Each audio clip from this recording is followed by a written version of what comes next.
எத்தனை எத்தனை சிங்கை கிளி போல நம்ம விழ வேண்டிய காரியங்கள் அநேகம் இருந்தது. தேவன் எதிலையும் விழாதபடிக்கு நம்மை காத்து வந்திருக்கிறார். நன்றி செலுத்தலாம், மகிமை செலுத்தலாம். அல்லேலூயா, அல்லேலூயா. எத்தனை பிரச்சனை தலைக்கு மேல நின்றது, ஆனால் எல்லாவற்றையும் பனி போல உருக செய்தார். அல்லேலூயா. ஒவ்வொரு மாதமும் வாக்குத்தத்தங்களை கொடுத்து நம்மை நடத்தி வந்திருக்கிறார். நன்றி செலுத்தலாம், நன்றி செலுத்தலாம். இதுவரை நடத்தினீங்களேப்பா, இம்மாதத்தையும் கூட தகப்பனே கருத்துல அர்ப்பணிக்கிறேன்னு சொல்லி அவரை திருமையை வேண்டிச்சு நன்றி சொல்லுங்க. நன்றியப்பா, நன்றியப்பா. நீங்க எங்களை நினைக்கிறதுக்கு நாங்க எம்மோக்கிறோம் ஆண்டவரே. அப்பா, நீங்க எங்களை நினைச்சிருக்கிறீங்களப்பா. ஓ வானாதி வானங்களின் கொல்லாத ஆண்டவர். அல்லேலூயா, அல்லேலூயா. கேருபீன்கள் சேராவின் மத்தியிலே ஓய்வின்றி ஒட்டக்கூடிய தேவர். அப்பா, எங்களுக்காக அப்பா இறங்கி வந்திருக்கிறீரே, எங்கள் மத்தியில் மாறிக்கொண்டிருக்கிறீரே, எங்களை விசாரிக்கிறதா இருக்கிறீரப்பா. நன்றி செலுத்துகிறப்பா, மகிமை செலுத்துகிறப்பா. அல்லேலூயா, ஸ்தோத்திரப்பா. எனக்கா இத்தனை கிருபை, என் மேல் அளவற்ற கிருபை. எனக்கா இத்தனை கிருபை, என் மேல் அளவற்ற கிருபை. என்னை விட எத்தனை பேர் தகுதியாக இருந்தும் என்ன மட்டும் கிருபை என்று தேடி வந்தது. என்னை விட எத்தனை பேர் தகுதியாக இருந்தும் என்ன மட்டும் கிருபை என்று தேடி வந்தது. உங்க கிருபை என்னை வாழ வைத்தது. உங்க கிருபை என்னை தூக்கி சுமந்தது. உங்க கிருபை என்னை வாழ வைத்தது. உங்க கிருபை என்னை தூக்கி சுமந்தது. பயணத்த நீளத்தை போல மறக்கப்பட்டவன் நான்.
கரங்களை உயர்த்தி ஆண்டவரை நோக்கி ஹalleluya ஹalleluya நன்றியோடு ஸ்தோத்தரிப்போம். உங்களை தவிர எனக்கு வேற யாருமே இல்ல, தகப்பனே சார்ந்து கொள்ள புகழிடமில்ல. உங்களை தவிர எனக்கு வேற யாருமே இல்ல, தகப்பனே சார்ந்து கொள்ள புகழிடமில்ல. ஆமா, உங்களை தவிர எங்களுக்கு யாரும் இல்லை. அல்லேலூயா, நன்றியோடு நாங்கள் ஸ்தோத்திரிக்கிறோம். ஒரு விஷயா கூட பாடலாம். உங்களை தவிர எனக்கு வேற யாருமே இல்ல, தகப்பனே சார்ந்து கொள்ள புகழிடமில்ல. உங்களை தவிர எனக்கு வேற யாருமே இல்ல, தகப்பனே சார்ந்து கொள்ள புகழிடமில்ல. நன்றியோடு குதிக்கிறோம்ப்பா. ஆண்டவரே, உமக்கு நாங்க மகிமை செலுத்துவோம். உங்களை தவிர எங்களுக்கு யாரெல்லாம்? நீரே எங்கள் வாழ்க்கையின் நம்பிக்கையுமா.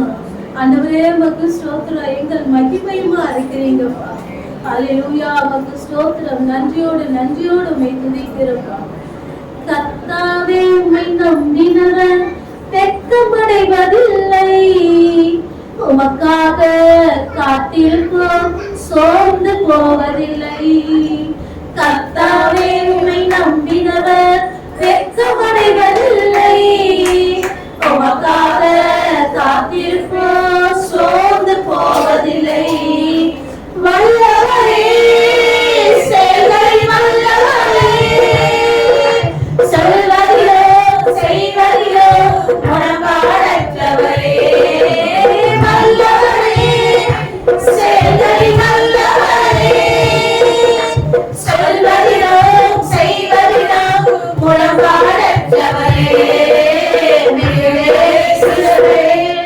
என் நம்பிக்கையானவரே, நம்பிடாமல் நீர் அரணாய் நிற்பவரே. என் நம்பிக்கையானவரே, நம்பிடாமல் நீர் அரணாய் நிற்பவரே. கடலாமை உம்மை நம்பினவர் வெட்கமடைவதில்லை.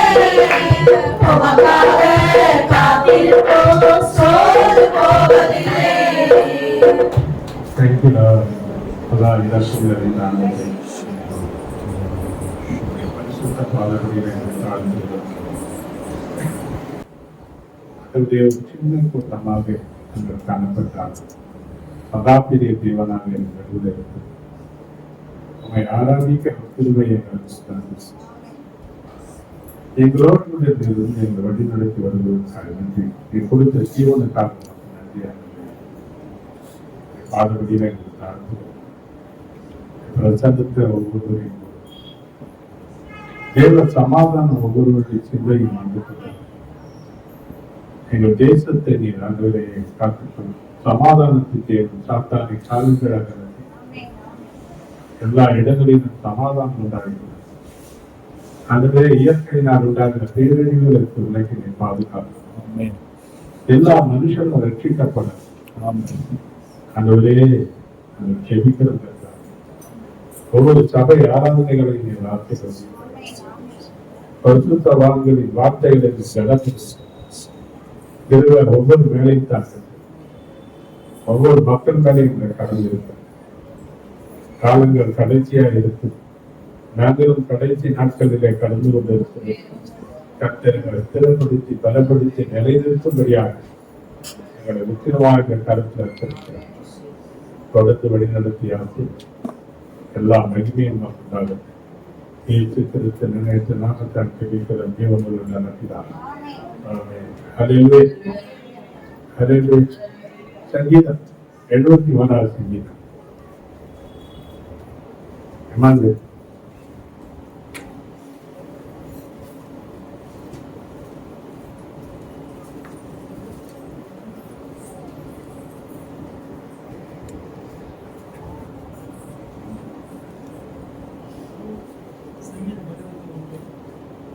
கர்த்தாவே, உம்மை நம்பி இருக்கிறேன். நான் ஒருபோதும் வெட்கமடையாதபடி செய்யும்.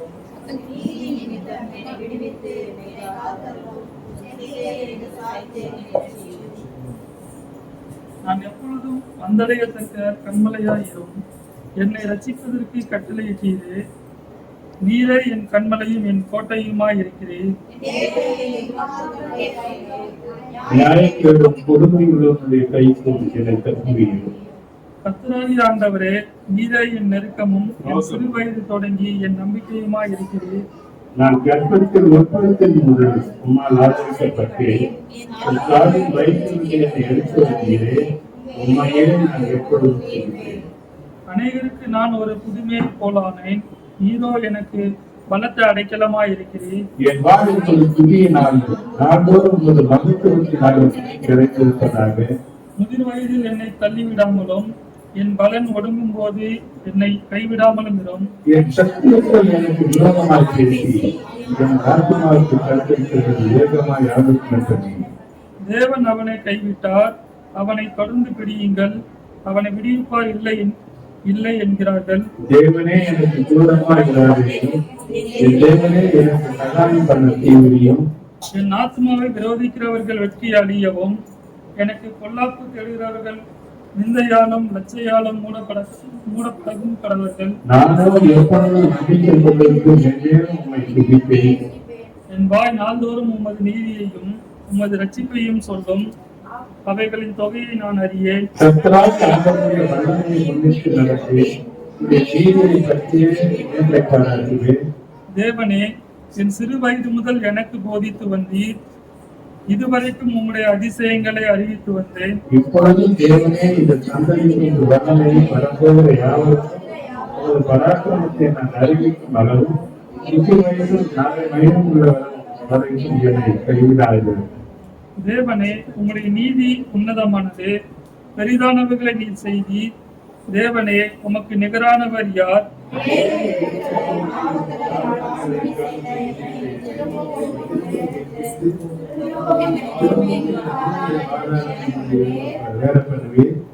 என் மேன்மையை பெருக பண்ணி என்னை மறுபடியும் தேய்ச்சுவீர். என் தேவனே, நான் மேலே கொண்டு உம்மையும் உம்முடைய சத்தியத்தையும் துதிப்பேன். இஸ்ரவேலின் பரிசுத்தரே, புகழ்மண்டலத்தை கொண்டு உம்மை பாடுவேன். நான் பாடும்போது என் உதடுகளும் நீர் மீட்டுக் கொண்ட என் ஆத்துமாவும் கம்பீரித்து மகிழும். எனக்கு பொருளாதார வெற்றி லட்சிய அறிய முடியாது. நாள்தோறும் நீதியை கொண்டாடும். ஹல்லேலூயா, ஹல்லேலூயா.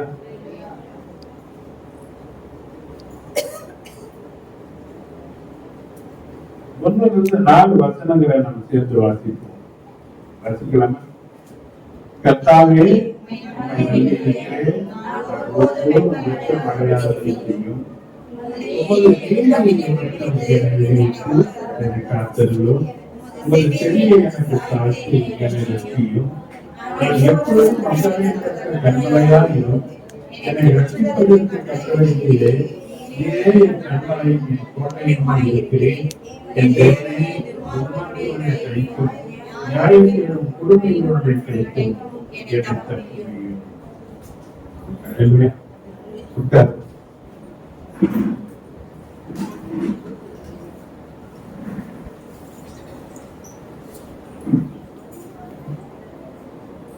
சங்கீத ஞானம்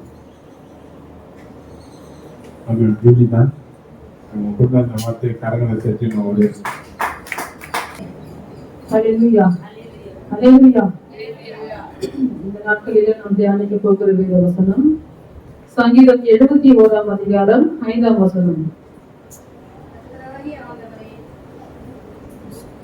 கர்த்தராகிய ஆண்டவரே, நீரே என் நோக்கமும் என் சிறு வயது தொடங்கி என் நம்பிக்கையுமா இருக்கிறீர். ஹல்லேலூயா. இந்த இடத்துல வேதம் என்ன சொல்லுகிறதுன்னா, கர்த்தராகிய ஆண்டவரே, நீரே என் நோக்கமும் என் சிறு வயது தொடங்கி என் நம்பிக்கையுமா இருக்கிறீர். ஹல்லேலூயா. இந்த இடத்துல வேதம் சொல்லுகிறது, அவருடைய நோக்கம் அவர்தான், அவருடைய நம்பிக்கை அவர்தான். இந்த நாட்களில என்னுடைய நோக்கம் என்ன, என்னுடைய நம்பிக்கை யார் மேல இருக்குது? இவர் என்ன சொல்றாரு? சிறு வயது முதல் என்னுடைய நோக்கம் நீங்க தான் ஆண்டவரே. என்னுடைய எல்லா நம்பிக்கையும் நான் என்ன பண்றேன், உங்க மேலதான் வச்சிருக்கிறேன் அப்படி இந்த வேதத்துல நாம பார்க்கிறோம் இல்லையா? நாமளும் சிறு வயதுல இருந்துதான் நம்ம என்ன பண்றோம்? ஆண்டவரை தேடிக்கொண்டு இருக்கிறோம் இல்லையா? ஆனால் இந்த இடத்துல வேதம் சொல்றது போல நம்முடைய நோக்கம் என்ன? உன்னுடைய நோக்கம் தேவன் மேல இருக்குதா? யார் மேல நம்முடைய நோக்கம் இருக்குது? உன்னுடைய நம்பிக்கை முழுவதும் நம்ம யார் மேல வைத்திருக்கிறோம்? தேவன் மேல வைத்திருக்கிறோமா? இல்ல நம்முடைய குடும்பத்தின் மேல வைத்திருக்கிறோமா? இல்ல மனிதன் மேல நம்ம வைத்திருக்கிறோமா? இல்லையா? ஆனா நம்ம ஆண்டவர் தான் என்னுடைய நம்பிக்கைன்னு சொல்லலாம். ஆனா நம்ம இருதயத்துல நம்முடைய நம்பிக்கை யார் மேல இருக்குங்க? மத்தவங்களை சார்ந்துதான் இருக்கும் இல்லையா? இப்போ ஒருத்தவங்க இருக்காங்க, இப்போ ஒர்க் பண்றாங்க, அவங்க ரிட்டையர் ஆயிட்டாங்கன்னா அவங்க என்ன சொல்லுவாங்க? ரிட்டையர் ஆயிட்டேன், அந்த காசு வச்சுட்டு நான் என்ன பண்ணுவேன்? என்னுடைய வாழ்நாள நான் என்ன பண்ணிடுவேன்? கடந்து போயிடுவேன். ஏன்னா அவங்களுடைய நம்பிக்கை என்ன? அந்த பணம் நம்ம கிட்ட இருக்குது, அதை வச்சு நம்ம என்ன பண்ணிக்கலாம்? கடந்து போய்க்கலாம். இப்போ எல்லாம் ஒரு தொழில் செய்யறாங்க, அவங்க நம்பிக்கை என்ன? இதை வச்சு நம்ம என்ன பண்ணலாம்? மேற்கொண்டு வளர்ந்து இதை வச்சு நம்ம என்னுடைய வாழ்க்கையை நான் என்ன பண்ணிப்பேன்? நடத்தி கொண்டு போவேன்னு சொல்றது. அதனால வேதம் என்ன சொல்லுது? மனுஷனுடைய வழி அவனாலே ஆகுறதுல இருந்து அறியுங்களா? தன் நடைகளை நடத்துகிறது யாரு? தேவன் மாத்திரமே, அவர் மாத்திரம்தான். இந்த வருடம் துவக்கி இந்த 2025 இந்த டிசம்பர் மாதத்துல, இந்த கடைசி மாதத்துல நாம் வந்திருக்கிறோம். நம்ம நடத்தி வந்தது யாருங்க? நான் தான் சொல்லுவீங்களா? என் வெள்ளன், என்னுடைய இதுதான் எல்லாமே. ஆண்டவருடைய கிருபை தான், அவருடைய தயவு தான். இந்நாள் வரை ஆண்டவர் என்ன பண்ணிருக்காரு? நடத்தி கொண்டு வந்திருக்கிறார் இல்லையா? இந்த வருடத்தை துவக்கி எத்தனையோ பேர் இந்த நாளை காண முடியல, எவ்வளவோ அழிவுகளை நம்ம பார்த்துட்டு வருவோம். ஆனாலும் தேவனுடைய கிருபை இந்த வருடத்தை ஆண்டவன் கரத்தை பிடித்து நடத்தி இந்த கடைசி மாதம் வரை ஆண்டவன் என்ன பண்ணிருக்காரு? நடத்தி வந்திருக்கிறாரு. ஆனால் நம்முடைய நோக்கம் எல்லாம் எதன் மேல் இருக்கிறது? தேவனுடைய பிள்ளையே, இந்த நாள் தேவனுடைய நாளா இருக்கிறது. ஆனா இந்த நாளில் நம்ம நோக்கம் என்னவா இருக்கிறது? என்னவா இருக்கிறது? பாருங்க, யோசேப்பு வேதம் எப்படி அறிமுகப்படுத்துது? சிறு வயதுல வாலிபனாக அவனை என்ன பண்றது? வேதம் அறிமுகப்படுத்துறது. ஆனால் அந்த சிறு வயதுல யோசேப்புடைய நோக்கம் என்ன தெரியுமா? தேவனுக்கு விரோதமா என்ன பண்ண மாட்டேன், பாவம் செய்ய மாட்டேன். அவன் நோக்கம் சரியா இருந்தபடியால் தான் ஆண்டவர் என்ன பண்ணாரு? அவன் கூட இருந்தாரா இல்லையா? அந்த வாலிப பிரயாசத்தில அவனுடைய நோக்கம் என்னவா இருந்தது? தேவனுக்கு விரோதமாய் பாவம் செய்யாத படிக்கு தன்னை காத்து கொண்டபடியால் தான் ஆண்டவர் என்ன பண்ணாரு? சிறைச்சாலையிலும் அவனோடு கூட தான் இருந்தாரு. எல்லாராலையும் தனிமைப்பட்ட நிலையில, யாரும் மற்ற நிலையிலும் யார் இருந்தார்? ஆண்டவர் நம்மோடு கூட இருக்கிறார் இல்லையா? அவனோடு கூட இருந்தார். ஆண்டவர் அவனோடு கூட இருந்து விட்டுட்டாரா? இல்ல. அந்த தனிமையிலையும் அந்த சிறைச்சாலையிலும் ஆண்டவர் அவனோடு கூட இருந்தது மாத்திரம் இல்ல, அவனை ஆண்டவர் என்ன பண்ணாரு? மேன்மைப்படுத்தி அநேகருக்கு முன்பாக ஆண்டவர் அவனை என்ன பண்ணாரு? உயர்த்தினார் இல்லையா? அவனுடைய நோக்கம் சரியா இருந்தபடியால் தான் ஆண்டவர் அவனோடு கூட இருந்து, அவன் ஒன்றும் இல்லாத நிலையில அவன் வந்தாலும் ஆண்டவர் அவனை எப்படி வச்சாருங்க? அநேகருக்கு ஆசீர்வாதம் உள்ளவனாக ஆண்டவர் அவனை வைத்தாரா இல்லையா? மேன்மையா வச்சாரா இல்லையாங்க? அந்த நாட்களில அவன் தேவன் நம்மை பார்க்கிறார் என்ற அந்த பயம் இல்லாம அவன் காணப்பட்டிருந்தா அந்த நிமிஷத்துக்கு அவனுக்கு ஒரு மேன்மை கிடைச்சிருக்கும். அந்த நிமிஷத்துக்கு அந்த நாட்களில அவனுக்கு ஒரு கனம் கிடைச்சிருக்கலாம். ஆனா அந்த கடைசி வரைக்கும் வந்திருக்குமா? வராது. நம்ம வாழ்க்கையில கூட இப்ப எல்லாம் நமக்கு என்னவா இருக்கும்? நல்லா இருக்கிற மாதிரி தெரியும், எதுவுமே குறையில, வாழ்க்கையில எல்லாம் கரெக்டா போயிட்டு இருக்கு நீங்க நினைக்கலாம். ஆனாலும் ஆண்டவரோடு கூட இருக்கிறார். அதனுடைய பிள்ளையே, அவர் நோடு கூட இருப்பார் என்றால் இந்த தேவன் எந்தெந்தைக்கும் உள்ள சதா காலங்களிலும் அவர் யாருடைய தேவனா இருக்கிறாரு? என்னுடைய தேவன். இப்ப மாத்திரம் அல்ல, கடைசி நாள் வரை ஆண்டவர் என்ன பண்ணுவாரு? நடத்துவாரு இல்லையா? நடத்துவாரு. இந்த உலக மனிதர்கள் நம்ம கூட இருக்கலாம், ஆனா ஒரு கஷ்டமோ நம்ம கூட என்ன பண்ண மாட்டாங்க, இருக்க மாட்டாங்க. யோசிப்பு சிறைச்சாலையில இருந்தா யாராச்சும் அவங்க கூட இருந்தாங்களா? இல்ல. ஆனால் ஆண்டவர் நம்மோடு கூட இருந்தா இந்த நாட்களில நமக்கு கூட என்ன பண்ணலாம்? எல்லாம் நன்மையா இருக்கலாம். ஆனால் நமக்கு ஒரு தேவை, நமக்கு ஒரு வியாதி, நமக்கு ஒரு குறைவு அப்படிங்கும் போது யாருதான் நம்மோடு கூட இருப்பாங்க? ஆண்டவர் தான் நம்மோடு கூட இருப்பார். இந்த நாட்களில உன்னுடைய நோக்கம் தேவனை நோக்கி இருக்குமானால், அவரை சார்ந்து இருக்குமானால் ஆண்டவர் உன்னை என்ன பண்ணுவாரு? உயர்த்த, மேன்மைப்படுத்த அவர் வல்லமை உள்ளவராக இருக்கிறார். அதைதான் வேணும் சொல்கிறது. அவர்கள் அவரை நோக்கி பார்த்தார்கள். அவரை நோக்கி பார்த்த முகங்கள் ஒரு நாள் என்ன பண்ணுவதில்லை? வெட்கம் அடைவதில்லை. நீ எல்லா ஆண்டவரை நோக்கி நம்ம யாரெல்லாம் பார்க்கிறோமோ அவங்க முகங்களை ஆண்டவர் என்ன பண்ண போவதில்லை? வெட்கப்பட்டு போகும் சொல்லுதா வேதம்? ஏன் சில நேரத்துல நம்ம வாழ்க்கையில தடுமாற்றம், பல காரியங்களை நம்ம கடந்து வந்திருப்போம். ஏனென்றால் அவரை நோக்கி நம்ம என்ன பண்ணல, பார்ப்பதில்லை. ஆனாலும் சில நேரங்களில் ஆண்டவர் என்ன பண்றாரு, நம்மோடு கூட இருந்து அப்படிப்பட்ட இக்கட்டான சூழ்நிலையில ஆண்டவர் நம்ம என்ன பண்றாரு, வெளியே கொண்டு வரதான் செய்தார், வழி நடத்ததான் செய்தார் இல்லையா?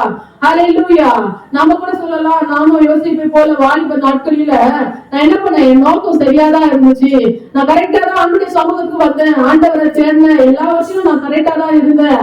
ஏன் இப்போ நமக்கு அது குறைஞ்சி போகுது நம்ம சொல்லலாம்.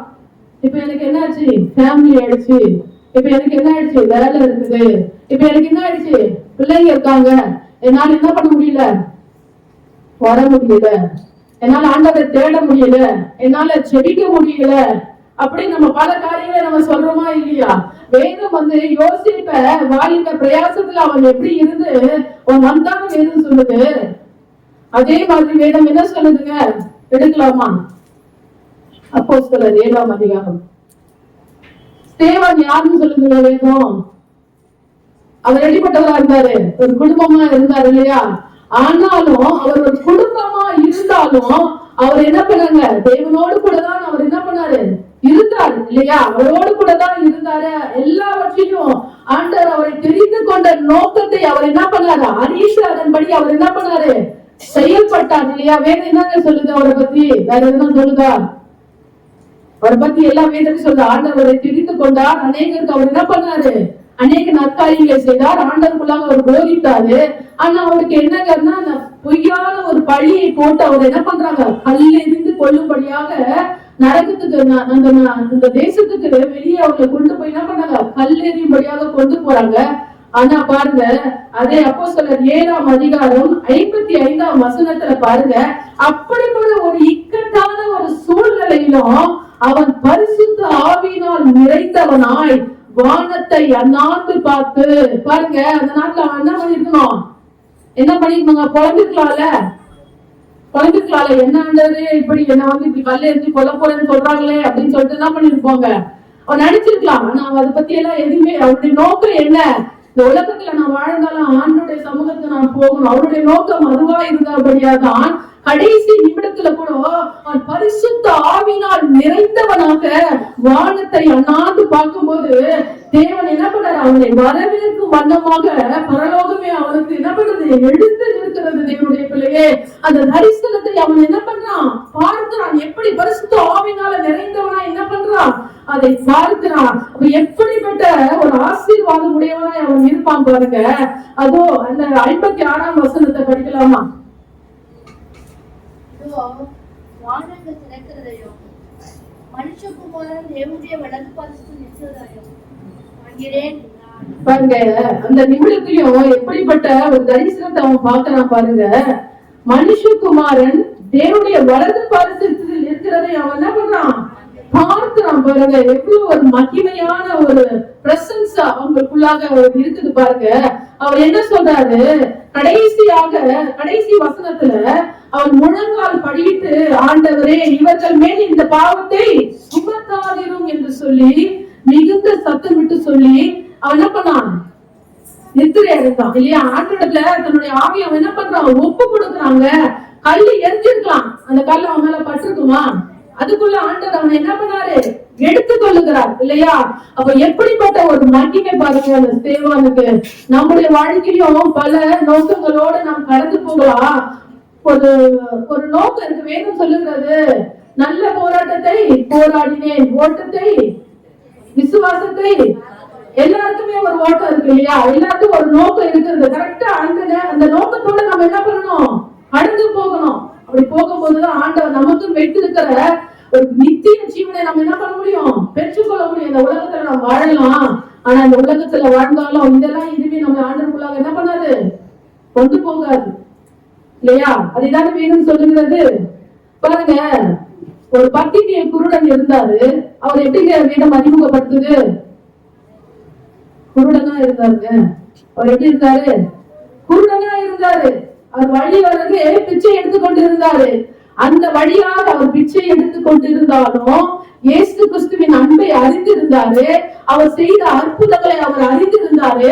அதை அறிந்திருந்தவராக இருந்தபடியால் தான் ஆண்டவராகிய இயேசு கிறிஸ்து அந்த வழியாய் பிரவேசிக்கிறார் என்று அறிந்த போது அவர் என்னங்க பண்றாரு? உரைத்த சத்தமாய் ஆண்டவர் என்ன பண்றாரு? அவரு கூப்பிடுறாரு. எல்லாரும் என்ன பண்றாங்க? அதிர்றாங்க. அவருடைய நோக்கம் என்ன? எப்படியாச்சும் பார்வை அடையும், நான் எப்படியாச்சும் இந்த குருட்டு தன்மையில இருந்து விடுவிக்கப்பட்டு நான் பார்வை அடையணும், மற்றவர்களை போல நான் வாழ வேண்டும். அந்த ஒரு நோக்கம், அவருடைய நோக்கத்தை தேவன் அறிந்தார் இல்லையா? எல்லாரும் என்ன பண்ணாங்க? அவனை அதட்டுனாங்க இல்லையா? சட்டம் போடாது, அமைதியாரு. இவங்க எல்லாரும் நம்மள வந்து இந்த மாதிரி சொல்றாங்களே சொல்றாங்க, அமைதியா இருந்தானா? இல்ல, என் நோக்கம் நான் பார்வை அடையணும், அது மட்டும்தான் அவனுடைய நோக்கமா இருந்தபடியாக அவன் கூட்டத்தை விட இன்னும் எல்லாரும் அதட்டவன என்ன பண்ணாங்க? அவன் அமைதியாயிட்டானா? இல்ல, அதை விட அதிக சத்தத்தோட என்ன பண்ணா? அவ்வளவு கூட்டத்தையும் தாண்டி ஆண்டவரிடத்துல அந்த சத்தம் போயிருக்குதுன்னா அப்ப எவ்வளவு பலனோட அவன் வந்து என்ன பண்ணிருப்பான்? ஆண்டவரை கூப்பிட்டு இருப்பான் இல்லையா? அவ்வளவு ஜனம் இருக்கு இல்லைங்க, எவ்வளவு பேர் இருக்காங்க, எவ்வளவு சத்தமா இருந்திருக்கும் இல்ல? அவன் கூப்பிட்டு என்ன கேட்டிருக்கோமா? அவனுடைய நோக்கத்தை ஆண்டவர் அறிந்திருக்கிறார். உங்களை கூட நீங்க போய் உட்கார்ந்துட்டு இருக்கீங்க, உங்க முகத்தை ஆண்டவர் பார்க்கலாம், உங்க இருதயத்தை பார்க்கிறார். நீ எந்த நோக்கத்தோட அவருடைய சமூகத்துல நீ வந்திருக்கிற, நீ என்ன எதிர்பார்ப்போடு தேவனுடைய ஆலயத்துக்கு வந்திருக்கிற, அந்த நோக்கத்தை ஆண்டவர் அறிந்திருந்தா நீ கட்டாயமா வெறுமையாய் போகவே மாட்டேன். கட்டாயமா என்ன வியாதியோட போகவே மாட்டோம், பலவீனத்தோடு போகவே மாட்டோம். அந்த குருடன் என்ன பண்ணா? அவருடைய நோக்கத்தை ஆண்டவர் அறிந்தார். நான் பார்வை அடைய வேண்டும் என்ற அவருடைய நோக்கத்தை ஆண்டவர் அறிந்தபடியால் தான் நின்று அவனை அழைத்து அவனுக்கு என்ன பண்ணார்? அவனை தொட்டு சுகமாக்கினார் இல்லையா? இந்த நாட்களிலும் நம்முடைய நோக்கம் சரியா இருக்குமானால் ஆண்டவர் கட்டாயமாய் நம்ம என்ன பண்ணுவாரு? உயர்த்த அவர் வல்லமை உள்ளவரா இருக்கிறார். சாலமோன் என்பவர் அவர் எப்படிப்பட்டவரா இருந்தாரு? தேசத்தை ஆளுகிறவரா இருந்தாலும் ஆண்டவரிடத்துல அவர் என்ன கேட்கிறாரு? ஆண்டவரே, தேசத்தை ஆள எனக்கு என்ன வேணும்? ஞானம் வேணும். என்ன வேணும்? எல்லாம் இருக்கலாங்க. ஒரு அரச ஒரு தேசத்தை ஆளுகிறதுக்கு எல்லாம் தேவைதான். முக்கியமானது என்னங்க? ஞானம். எல்லாருக்கும் சொல்லுவோம், பெருசா வளர்ந்துருக்குது என்னன்னா ஒரு அறிவு இருக்கா, அறிவு இல்லாம பேசுறது, அதுதானே சொல்லுவோம். வேற எதுவும் சொல்லுவோம். அப்போ ஞானம்ன்றது ரொம்ப முக்கியமான ஒரு விஷயம். ஒரு தேசத்தை ஆளுகிற அளவுக்கு ஆண்டவர் என்ன பண்ணா? அவருக்கு ஞானம் தரும்படியாக ஆண்டவரை நோக்கி அவர் கேட்கிறாரு, ஆண்டவரே இந்த தேசத்தை ஆழத்தக்கதான ஞானத்தை எனக்கு தர வேண்டும் என்று. அது ஆண்டவருக்கு எப்படிங்க இருந்துச்சு? பிரியமா இருந்துச்சு இல்லையா? அவருடைய நோக்கம் கரெக்டா இருந்துச்சு. அவன் கேட்டது என்னங்க? ஞானம் தான் கேட்டான். ஆனா ஆண்டவர் என்ன சொன்னாரு? அவன் கேளாத ஐஸ்வர்யத்தையும் ஆண்டவர் அவனுக்கு என்ன பண்ணாரு? ஏன் கொடுத்தாரு? அவன் கேட்டது ஆண்டவருக்கு பிரியம். அவனுடைய நோக்கம் கரெக்டா இருந்ததுனாலதான் நீ கேட்டாலும் கேட்கலனாலும் ஆண்டவர் அவர் உனக்கு என்ன பண்ணுவாரு? நீ கேட்காததையும் ஆண்டவர் உனக்கு என்ன பண்ணுவாரு? தருவாரு பிள்ளையே. அப்போ வேதம் சொல்லுகிறது, அவனை போல அந்த தேசத்துல அரசாண்ட ஒரு அரசனும் அவனுக்கு முன்பாகவும் இல்லை, அவனுக்கு பின்பாகவும் இல்லை. அப்ப எவ்வளவு ஒரு திருமைகளை ஆண்டவர் அவனுக்கு கொடுத்திருப்பார் என்று பாருங்களேன். இந்த நாட்களில கூட நாம் என்ன பண்ணணும்? அவருடைய நோக்கத்தை அறிந்து நம்ம நம்பிக்கையை தேவன் மேல வைக்கும் போது ஆண்டவர் நம்ம என்ன பண்ணுவாரு? மென்மேல நம்ம என்ன பண்ணுவாரு? ஆசீர்வதித்து உயர்த்துவார் இல்லையா? கட்டாயமா என்ன பண்ண ஆண்டவர் நம்மள உயர்த்துவாரா இல்லையாங்க? சிம்சோனை ஆண்டவர் தெரிந்து கொண்டார் இல்லையா? எப்ப தெரிந்து கொண்டாருங்க? தாயின் கருவிலேயும் தெரிந்து கொண்டு அவன் இப்படிதான் இருக்கணும், அவனை இப்படிதான் வளர்க்கணும், அவன் இப்படிதான் வாழணும் அப்படின்னு ஆண்டவர் என்ன பண்ணாரு? சொன்னாரா இல்லையா? ஆனா அவனுடைய நோக்கம் என்னங்க? அப்படி இருந்துச்சா? அவனை தெரிந்து கொண்டு அந்த மாதிரி அவன் வாழ்ந்தானா? இல்ல, அவன் நோக்கம் எல்லாமே புறஜாதியான ஸ்திரீகள் மேலதான் அவனுடைய நோக்கம் இருந்துச்சு. ஆனாலும் ஆண்டவர் என்ன பண்ணாரு? தனக்குன்னு தெரிந்து கொண்டபடியால பொறுமையா ஆண்டவர் என்ன பண்ணாரு? சகிச்சு கொண்டு இருக்காரு. அவன் மீண்டும் மீண்டும் மீண்டும் அப்படிப்பட்ட ஆண்டுடைய நோக்கத்தை விட்டு வேறு வழியில் அவன் கடந்து போகும்போது அவனுக்கு என்னங்க ஆச்சு? இப்ப நம்ம பார்த்தோம், சாலமோன் வந்து ஆண்டவரிடத்துல ஞானத்தை கேட்டாரு, ஆண்டவர் கேளாத ஐஸ்வர்யத்தை கொடுத்தாரு வேணும் சொல்லுது. ஆனா இந்த சிம்சோன் ஆண்டவர் அவன் எதுவுமே கேட்கல. ஆனாலும் ஆண்டவர் அவனை முன்குறித்தபடியால் தான், ஆண்டவர் அவனை தெரிந்து கொண்டபடியால் தான் பல திருமைகளையும் பலனையும் ஆண்டவர் என்ன பண்ணாரு? அவனுக்கு கொடுத்துருக்காரா இல்லையா? நீங்க சிம்சோன் பத்தி படிச்சு பாருங்க. படிக்கும் போது நமக்கு எப்படி இருக்கும்? அவ்வளவு ஒரு பிரமிப்பா இருக்கும். அவனுடைய கிரியைகள் எல்லாம் நம்ம பார்த்தோம்னா அவ்வளவு பிரமிப்பா இருக்கும். அப்படிப்பட்ட ஒரு பராக்கிரமசாலி தேவனுடைய நோக்கத்தை விட்டு அவன் போகும்போது எப்படிங்க இருந்தான் அவனை கண்டாலே பயத்த ஜனங்கள் ஆண்டவர் அவனை விட்டு எடுத்து போயிட்ட உடனே அவன் எப்படிங்கன்னா எல்லாருக்கும் கீழி கிண்டல் பண்ற ஒரு கோழையை போல அவன் மாறிட்டான். இல்ல என்னாச்சு? எல்லாரும் கேலி பண்றாலும் அவனுடைய மாற்றம், அவனுடைய முழுமையும் மாற்றப்பட்டது. அவன் பார்க்க எப்படி ஆயிட்டான்? ஆனால் அவன் தேவன் தன்னை தெரிந்து கொண்ட நோக்கத்தை அவன் அறிந்தபடியால் மீண்டும் ஒரு முறை ஆண்டுடைய சமூகத்துல தன்னை தாழ்த்தி ஆண்டோடத்துல அவன் என்ன பண்றான்? விண்ணப்பம் பண்ணானா இல்லையாங்க? ஆண்டவர் உடனே இல்ல நான் ஒண்ணும் செய்ய மாட்டேன்னு சொன்னாரா? இல்ல, அவன் தன் பாவங்களை எல்லாம் அறிக்கை செய்து மீண்டும் ஆண்டவருக்கு தன்னுடைய பலன் தரும்படியாக ஆண்டவரிடத்துல அவன் கேட்ட பொழுது அவன் மீண்டும் என்னங்க பண்ணான்? புதிய கிருபை, புதிய பலனோடு அவன் என்ன பண்ணான்? ஆண்டவனை தெரிந்து கொண்ட நோக்கத்தை அவன் என்ன பண்ணான்? செய்து மறித்தான். இல்லையா? இந்த நாட்களில் ஆண்டவர் ஒண்ணு தெரிந்து கொண்டிருக்கார். என்னை தெரிந்து கொண்டார் எதற்காக? ஏதோ வாழ்ந்தது, ஏதோ போகுதுதா, ஏதோ ஞாயிற்றுக்கிழமை சர்ச்சைக்கு வந்துட்டு போறதுதா? இல்ல, இயேசு கிறிஸ்துவ ஆண்டவர் உலகத்துல ஒரு மனிதனாக அனுப்பினாரு. எதுக்காகங்க?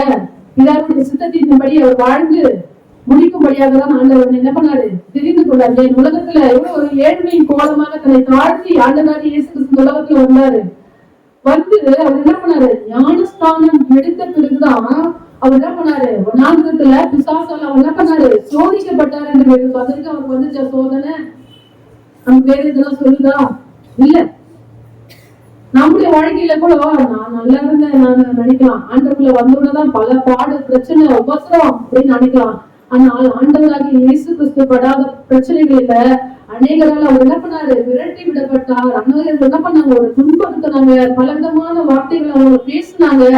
ஆனாலும் ஆண்டவராக இயேசு கிறிஸ்து என்னுடைய பிதாவுடைய சித்தத்தை செய்வதே என்னுடைய போஜனமா இருக்கிறது அப்படின்னு சொன்னாரா இல்லையா? அதன்படி அவர் என்ன பண்ணாரு? தன்னை எது வரைக்கும் தாழ்த்தினாருங்க?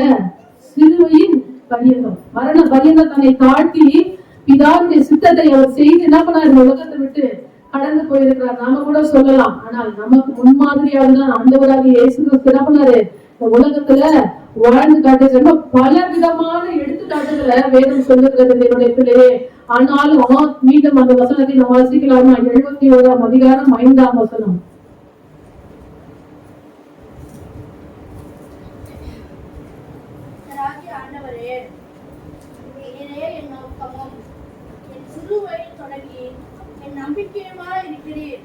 ஆமென், ஹல்லேலூயா. இந்த நாட்களிலோ நம்முடைய நம்பிக்கை பல காரியங்கள் மேல வைக்கலாம். ஆனாலும் நம்முடைய நம்பிக்கை நம்முடைய ஆண்டவராகிய இயேசு கிறிஸ்து மாத்திரமே. அதைதான் ஒரு பாடலாக கூட சொல்லுவோம். என் மனவாளன் இயேசுராஜாவை காணவே நான் வாஞ்சிக்கிறேன். என் ஆசையெல்லாம் என் இயேசுதானே. அவர் பொன்முகத்தை பார்க்கணுமே. பரம அழைப்பின் பந்தய பொருளுக்காக நம்ம என்ன பண்றோம்? ஒரு இலக்கையை நோக்கி போகிறோம். அதை அடையும்படியாக நாம் கடந்து போகிறோம். அப்போ எது வந்தாலும் சரி, எப்பேற்பட்ட பிரச்சனை இருந்தாலும் சரி, எப்பேற்பட்ட மனிதர்களா இருந்தாலும் சரி, ஒரு நோக்கம் சரியா இருக்குமானால் ஆண்டவர் உன்னை நடத்த ஒரு வல்லமை உள்ளவராய் இருக்கிறார். ஹல்லேலூயா, ஹல்லேலூயா. இந்த நாட்களிலே இந்த வேத வசனத்தை தியானிக்கும்படியாக தேவன் எனக்கு பாராட்டின கிருபைக்காக நான் ஆண்டவருக்கு நன்றி செலுத்துகிறேன்.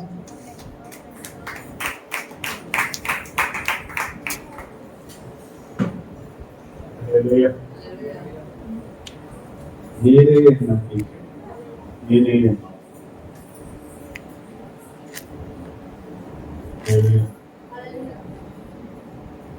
கர்த்தரையே நம்பிக்கையாக அவன் வைத்திருந்ததுனாலதான் அவர் பரிசுத்தவான்களுடைய வாழ்க்கையை நம்ம பார்க்கிறோம். மேன்மையா இருக்கிறார்.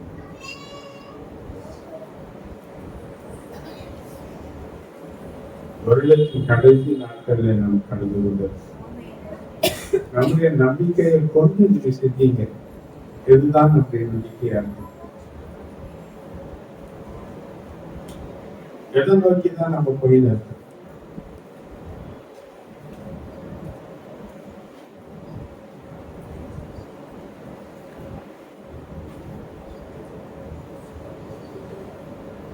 தேவனுடைய வசனம் தான் நம்மளை தீர்ப்படுத்தக்கூடிய காரியம்.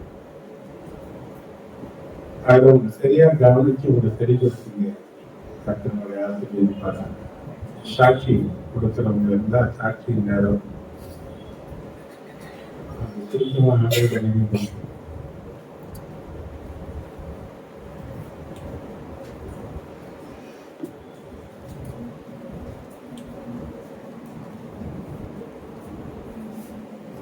கர்த்தர்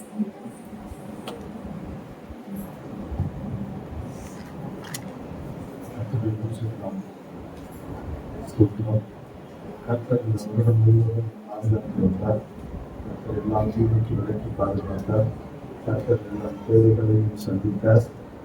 கடைசி மாதத்தில் திருவிக்காக நாம் நன்றி செலுத்துகிறோம்.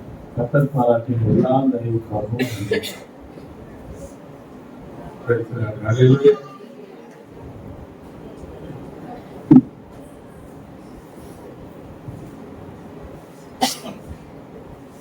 நமக்கு சோத்திரம். தேவன் தாமே கடந்த 11 மாதங்களை முடித்து 12வது சமுதிர தேவனோட பலத்தோட சுகத்தோட தேவன் கொண்டு வந்தார். ஒவ்வொரு நாளும் அநேக பலகீனங்கள், சோர்வுகள், வசதிகள் எல்லாம் சொல்றதே தெரியுது. அப்படியேப்பட்ட பலகீனம் இருந்தாலும் ஒரு நாள் ஒரு சமூகத்தை சமூகத்தை விட்டு விடாதபடிக்கு தேவன் தாமே ஒவ்வொரு நாளும் என் கிருபை உனக்கு போதும், பலனிடத்திலே பலன் பூரணமாய் விளங்கும் சொல்லி தேவ கிருபையினாலே என்னை தாங்கி நடத்தி வந்தார். ஊழியர்களை அப்படியே நடத்தி வந்தார். நைட்டு வந்து தோசை சாப்பிட்டுட்டு இன்னொரு தோசை எடுத்துட்டு வரலான்னு போயிட்டு தோசை எடுத்துட்டு வரும்போது கால் அப்படியே தடுக்கி கீழே விழுந்துட்டேன். தேவன் தாமே தாங்குவேன், ஏந்துவேன், தப்போச்சு சுமந்து நடத்துவேன் சொல்லிட்டார். தேவன் தாமே தாங்கினார். ஒரு இது ஆபத்து இராதபடிக்கு தேவன் தாமே நடத்தினார். தேவன் செய்த நன்மைகள் ஏராளம். ஒவ்வொரு நாளும் தேவன் தாமே எங்களை நடத்தி வந்தார். அப்பா, மனுஷனுடைய அன்போ தகப்பனை தனிந்து போனால் தேவ அன்பு எங்களை கிட்டு சேர்ந்து ஒவ்வொரு நாளும் தேவன் நடத்தி வந்ததுக்காக நன்றியோடு சோதரிக்கே சாட்சியை தேவன் அங்கிருந்து தாழ்த்து வைப்பாராக. ஆமென்.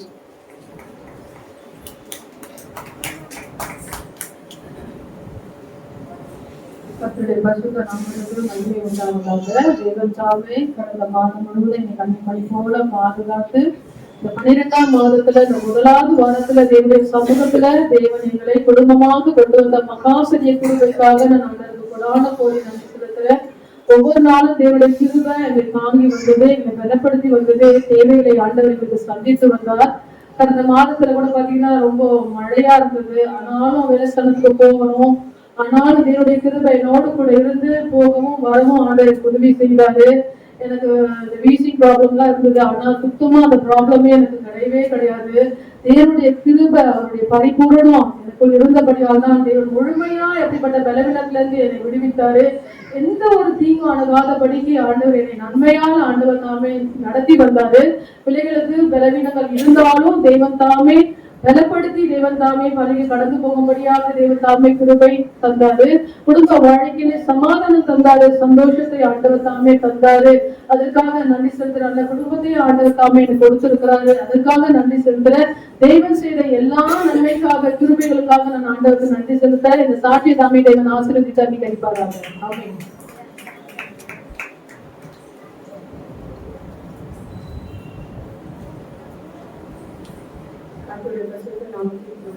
நமக்கு 11 மாதங்கள் கணிமணிக்கு பாடினார். 12ஆம்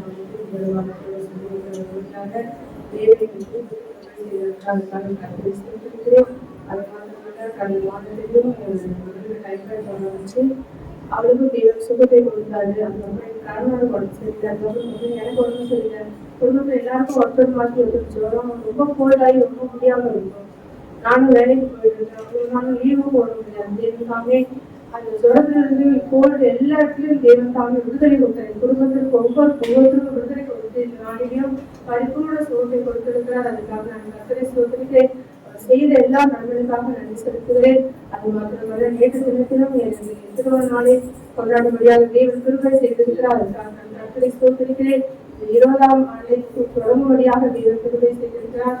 அதற்காக நான் கர்த்தரை ஸ்தோத்திரிப்பேன். எத்தனையோ விதமான கஷ்டங்கள், போராட்டங்கள் மத்தியில் இருந்தாலும் தேவன் தாமே ஒவ்வொரு நாளும் எங்களை அவர் கிருபையினாலே சூழ்ந்து கொண்டு வருகிறார். தேவைகள் அநேக இருந்தாலும் தேவன் தாமே ஒரு நாள் நாங்கள் வெட்டுப்பட்டு போகாதபடிக்கு ஒவ்வொரு நாளையும் நடத்தி கொண்டு வருகிறார். அதற்காக நான் கர்த்தரை ஸ்தோத்திரிக்கிறேன். அவர் செய்த எல்லா நன்மைகளுக்காக நன்றி செலுத்துகிறேன். இந்த சாட்சியை தேவன் ஆசீர்வதிப்பாராக. ஆமென்.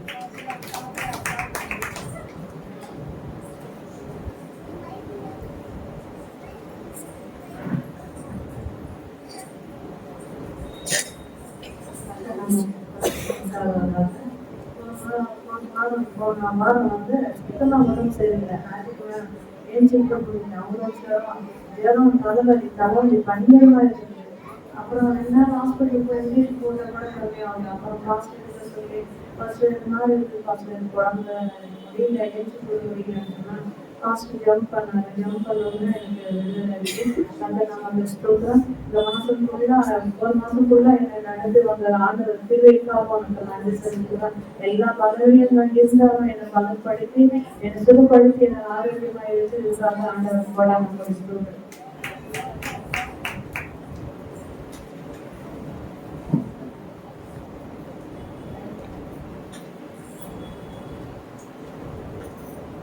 பரிசுத்த நாமத்தை ஸ்தோத்திரம். கர்த்தரை மட்டும் என்னை காத்து நடத்துகிறதுக்காக கர்த்தரை நன்றி சொல்கிறேன்.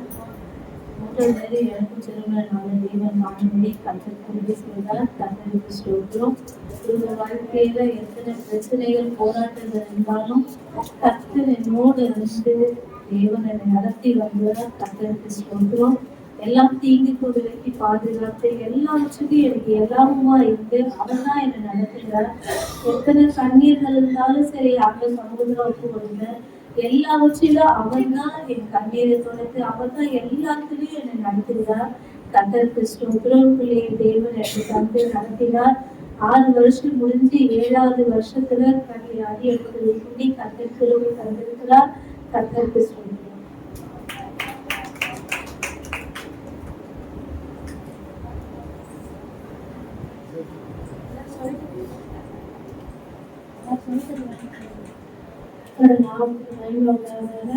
ஆண்டவர் தாமே 10 மாதங்கள் இருந்து நம்மை பாதுகாத்து இந்த 11வது மாதத்தில் அவர் சமூகத்தில் வச்சிருக்காங்க. அதற்காக நான் ஆண்டவருக்கு ஸ்தோத்திரிக்கிறேன். கர்த்தர் எனக்கு ஜீவனை கிருபை கொடுத்ததுக்காக நான் ஸ்தோத்திரிக்கிறேன். அது மட்டும் இல்லை, கர்த்தர் எனக்கு நல்ல ஆரோக்கிய சுகத்தை நடத்தி கொடுத்துருக்காரு, ஜீவனை கொடுத்துருக்காரு. எல்லாம் தீர்மையிலிருந்து தேவன் என்னை பாதுகாத்து விலை வந்துருச்சாங்க. அதுக்காக நான் தேவனை ஸ்தோத்திரிக்கிறேன். எங்கள் அக்கா வீட்டில் கூட சிலிண்டர் வந்து வெடிச்சிடுச்சு. ஆனாலும் கூட பார்த்தீங்கன்னா யாரும் போயிட்டு 1 மணிக்கு தான் தீ வந்து ஓலப்பட்ட கத்திடுச்சு. யாரும் பட்டாசு போட்டாங்கன்னா எனக்கு நெருப்பு வச்சுட்டாங்கன்னு தெரியல. 1 மணிக்கு அவங்க தூங்கிட்டே இருக்கிறாங்க. நெருப்பு வந்துருக்கு டக்குன்னு நெருப்பிச்சிருக்கிறாங்க. பார்த்தீங்கன்னா கடகடகடன்னு நெருப்பு பத்திடுச்சு. அவங்க போய் அவங்க பிள்ளைய தட்டி எழுப்பிட்டு பத்திடுச்சு. அதுக்கப்புறம் சிலிண்டர் 10 நிமிஷத்துல சிலிண்டர் வெடிச்சிட்டு சிலிண்டர் ஃபுல் சிலிண்டர் வேற 3 நாள் தான் புக் பண்ணிடுறாங்க. அந்த அம்மா இன்னும் சமைக்கவே இல்லை. 2 நாள் தான் சமைச்சிருக்காங்க. சிலிண்டர் ஆஃப் பண்ணி தான் வச்சிருக்கிறது. எல்லாமே இறங்கி போயிடுச்சு. ஃபேன் எதுவுமே இல்லை, எல்லாமே போயிடுச்சு. வீடுல கூட 10,000 பண்ணி வச்சிருந்தாங்க, அதுவும் போயிடுச்சு. அப்புறம் கம்பல் கூட மூட்டி வச்சிருந்தாங்க. நிறைய கம்பல் மட்டும் காவல என்கிட்ட சொன்னாங்க. நான் சொன்னேன், பொருள் போனா பரவாயில்ல, நம்ம சம்பாதிச்சுக்கலாம், நமக்கு உயிர் போயிடுச்சு நம்ம என்ன பண்ண முடியும், கர்த்தர் நம்ம ஜீவனோட வைத்திருக்காரு, அதுக்காக ஸ்தோத்திரம். எல்லா தீமையில இருந்து கர்த்தர் என்னோட கூட பிறந்தவங்க, அவங்க அத்தைக்கு அவங்களுக்கு யாருக்குமே ஒரு தீமை இல்லாதபடிக்கு தேவன் சாமி எல்லா தீமையில இருந்து தேவன் சாமி பாதுகாத்து வந்திருக்கிறாங்க. அதுக்காக நான் தேவனை ஸ்தோத்திரிக்கிறேன். அது மட்டும் இல்ல, சிலிண்டர் வெடிச்சு என்ன ஆயிருக்குதுன்னா பக்கத்து வீட்டுல அது வெடிச்சு அந்த பாகம் போய் அங்க விழுந்து அந்த அண்ணாக்கு தான் வந்து தீக்காயம் ஃபுல்லா உடம்பு ஃபுல்லா ஆயிடுச்சுட்டு 1 மாசம் அந்த அண்ணாக்கு ஹாஸ்பிட்டல் இருந்திருக்கு. ஆனா இவங்களுக்கு யாருக்குமே எந்த ஒரு தீக்காயமும் இல்லை. பொருள் சேதம் மட்டும் தான் ஆயிடுச்சு, புடவை எல்லாம் போயிட்டு இருக்கு, உடம்பு எல்லாம் போயிடுச்சு. ஆனாலும் கர்த்தர் நம்ம ஜீவனா இருக்கிறத எல்லாத்தையும் சமாளிக்க முடியும். கர்த்தர் எல்லாரும் தீமையில இருந்து கர்த்தர் விருதாகி பாதுகாத்துக்கிறாங்க. ஓடும்போது சிலிண்டர் வடிக்கிறத ஓடும்போது கீழே விழுந்து கொஞ்சம் அடிபட்டு லைட்டா, மற்றபடி வேற ஒன்றும் இல்லை. அந்த அண்ணாக்கு தான் ரொம்ப அடிபட்டு அந்த மாதிரி ஆயிடுச்சு. கர்த்தருடைய நாமம் மகிமைப்படுவதாக. ஆண்டவர் எல்லா தீமைக்கும் காத்து வந்திருக்கிறாங்க. நான் கூட அன்னைக்கு சிலிண்டர் ஆஃப் பண்ணாம நான் பாருங்க இருந்திருக்கிறேன், எனக்கு கூட தெரியல. அப்புறம் எனக்கு டியூப்ல சிலிண்டர் வந்து பத்தி எடுத்துச்சு, நெருப்பு வந்து பத்தி எடுத்துச்சு. கர்த்தர் எல்லா தீமைகளுக்கும் பாதுகாத்து வந்திருக்காரு. அவரோட நாமத்துக்கு மகிமை உண்டாவதாக. கடந்த மாதத்துல வாக்குத்தபடி ஆண்டு சொன்னாங்க, உசுறு கர்த்தராக கர்த்தர் உங்களுக்கு சொல்லுகிறது ரோஜகமா இருக்க வேண்டியது சொல்லி நடக்க வேண்டிய வழிகளை நடத்தி தேவனா கர்த்தர் அதேன்னு சொல்லியிருக்காரு. அவர் மட்டும் நடத்தி வந்திருக்காரு, சீவனை திருப்பி பிடிச்சி வந்திருக்காரு. அதற்காக நாங்கள் எனக்கு கூட 2 நாளாவே உடம்பு சரியில்லை. கர்த்தர் 2 நாள் கர்த்தர் நீங்க திருப்பி பிடிச்சி வந்திருக்காங்க. அதற்காக நான் கஷ்டப்படுறேன்.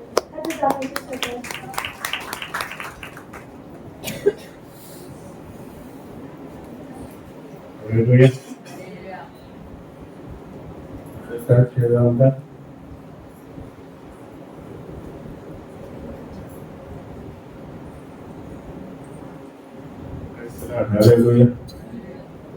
நான் நிற்பதும் நிர்மூலமாகாமல் இருக்கிறதும் கர்த்தருடைய கிருபை. அவருடைய இரக்கம் தான். ஒரு தலைமையினங்கள் எத்தனையோ போராட்டங்கள்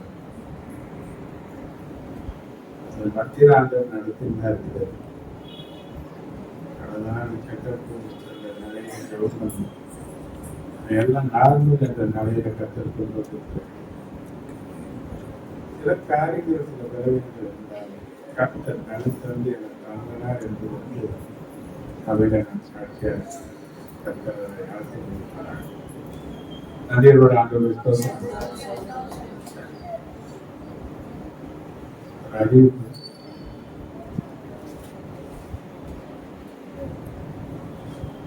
யாத்திராவின் புத்தகம் 20வது அதிகாரம் 8வது வசனத்தில்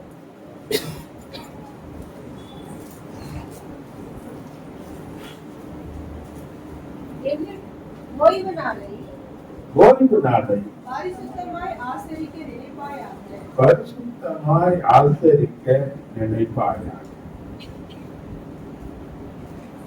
எப்படி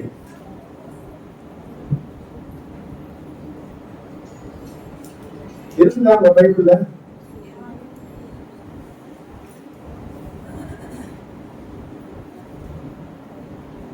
இந்த 12வது மாதத்தின் முதல் வாரத்தில் நாங்க வந்திருக்கிறோம். வேதம் சொல்லுகிறபடி ஒரு நாள்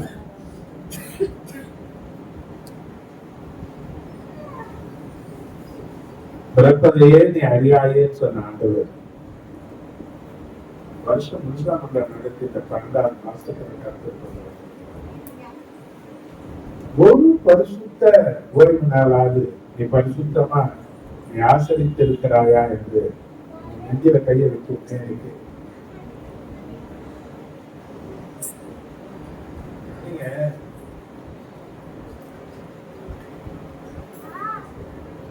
நம்ம படுகிற பிரயாசங்களை கத்த பார்த்து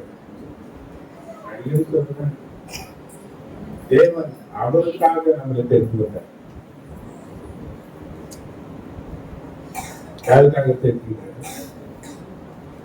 காட்டு மட்டும் பாரு, என்னை விட எத்தனையோ பேர் கடுமையா இருந்தார், என்னை தேடி வந்திருக்கிறதுன்னு பார்த்து எவ்வளவு பேர் இருக்கிறார். நம்மளை விட ரொம்ப நல்லவங்க எல்லாம் வெளியே இருக்கிறார், ரொம்ப பக்தி உள்ளவங்க எல்லாம் இருக்கிறார், வைராக்கியமா இருக்கக்கூடியவங்க இருக்கிறார். ஆனால் ஆண்டவர் அவனுக்கு கொடுக்காத கிடைக்காத ஒரு பெரிய பாக்கியத்தை தேவன் நமக்கு தந்தார். ஆண்டவர் என்ன தெரிந்து கொண்டதன் நோக்கம் அவரை ஆராதிக்க. இந்த மாசம் 3 வாரம் தான் இருக்குது, வருஷத்தை கடந்து 3 பரிசுத்த வாரம். இந்த 3 பரிசுத்த வாரத்திலேயாவது முழுசா கலந்து கத்திர ஆராதிக்கணும்.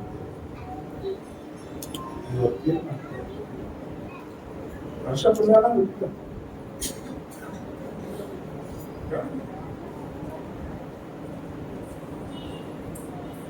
கர்த்தர் நம்மளை பார்த்து நாம் தெரிந்து கொண்ட நோக்கம் எல்லாம் போன சாந்து கொடுக்கிறதெல்லாம் சொல்லி நல்லா இருக்கக்கூடாது.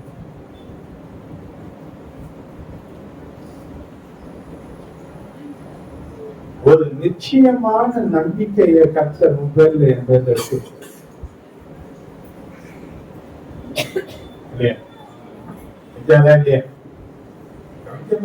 நம்ம யோகனுடைய சரித்திரம் பார்த்தோன்னா அப்படிதான் சொல்லுது. சத்துரு எப்பொழுதும் குறைகளை குற்றம் சாட்டி அவரை வந்து ஆண்டவர்கிட்ட குறை பேசினாலும் ஒரு நாளும் அவன் எனக்கு விரோதமா பேச மாட்டான், குறை சொல்ல மாட்டான், என்ன அவன் நிந்திக்க மாட்டான் என்ற ஒரு நம்பிக்கை யோகு மேல தேவன் வைத்ததுனாலதான் அவனை சோதிக்கிறதுக்கு அனுமதிக்க. அந்த சோதனையில அவன் ஜெயித்தான். இப்ப நமக்கு எத்தனையோ சோதனைகள் நம்ம குடும்ப வாழ்க்கையில வரும். ஆனா இந்த சோதனைகளை நம்ம என்ன பண்றோம்னா நிறைய காரியத்துக்கு தோணும். எவ்வளவு காரியத்துல நம்மளுடைய கரெக்டா வேலை மேலாம் கரெக்டா இருக்கும். குடும்ப காரியத்துல எல்லாம் கரெக்டா இருக்கும், ஆனா கர்த்தருடைய காரியத்துல மட்டும்தான் வேற. எல்லாத்தையும் விட இதுதான் முக்கியம். தேவன் தான் ரொம்ப முக்கியம். வேலை செய்கிறதுக்கு பலன் வேணும், பலனை கொடுக்கிறவரே கர்த்தர் தான். பலன் இல்லைன்னா ஒரு வேலையும் செய்ய முடியாது. அப்ப கர்த்தர் ஞானத்தை தரலன்னா 10 காசு சம்பாதிக்க முடியாது.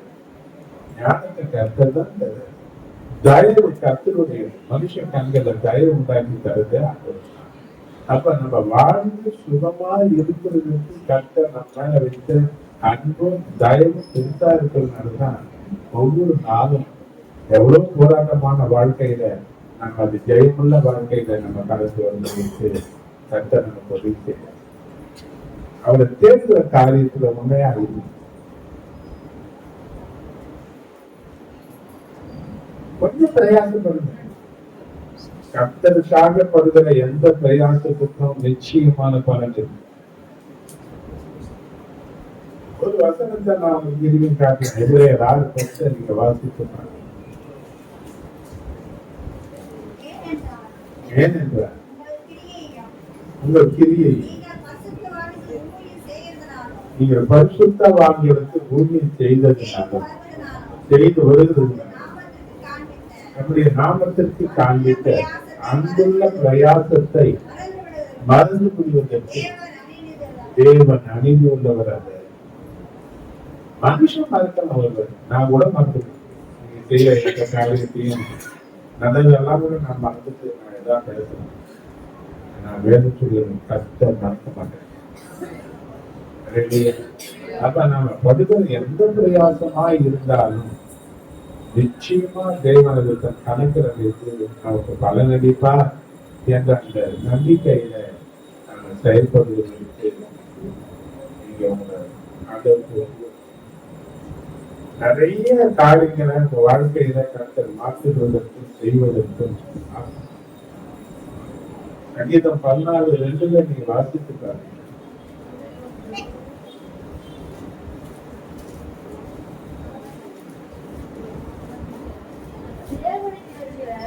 தேவனை தேடுகிற உடன் உள்ளவன் உண்டோ என்று பார்க்க கர்த்தர் பரலோகத்தில் என்ன பாடுகிறார்? என்ன பாடுகிறார்? அவரை தேடக்கூடிய உணர்வு உண்டோ என்று கர்த்தர் அப்படி ஒரு உணர்வோடு வந்த ஜனங்களை ஆண்டவர் கேட்கிறார். நிறைய பிரச்சனை நமக்கு இருக்கு.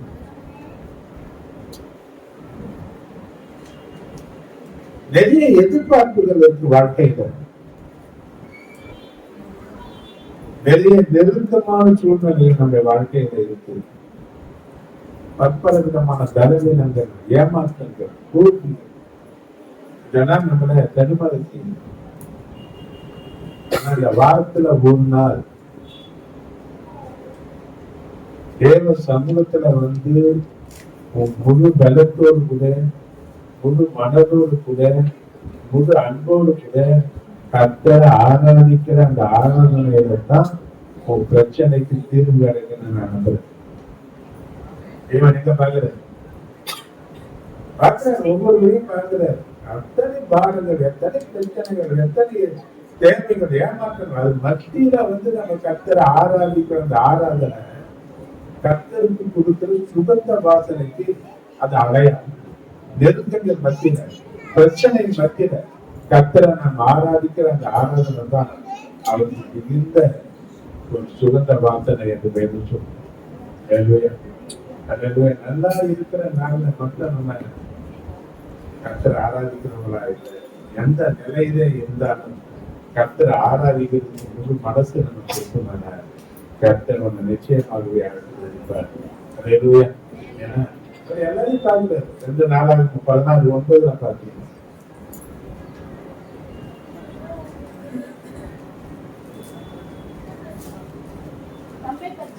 தம்மை பற்றி நித்தம இருதயத்தோடு இருக்கிறவர்களுக்கு நம்முடைய வல்லமையை விளங்க பண்ணும்படி நம்முடைய வல்லமையை விளங்க பண்ணும்படி கர்த்தருடைய கண்கள் பூமி எங்கும் உலாவிக் கொண்டிருக்கிறது. பூமி எங்கிலும் உலாவிக் கொண்டிருக்கிறது. ஏன்? எத்தனை உத்தமமான காரியத்தோடு கூட கர்த்தரை நம்ம தேடி வந்திருக்கிறோமோ அவங்க தேவைகளை சந்திப்பதற்கு கர்த்தருடைய கண்கள் உலாவிக் கொண்டிருக்கிறது. அல்லேலூயா. தேவ சமூகத்தில் நாம் வருகிறோம், எல்லாம் பொழுதுபோக்குதான் வரணும். நிறைய தேவைகள் இருக்கு, பிரச்சனைகள் இருக்கு, போராட்டங்கள் இருக்கு, நெருக்கங்கள் இருக்கு.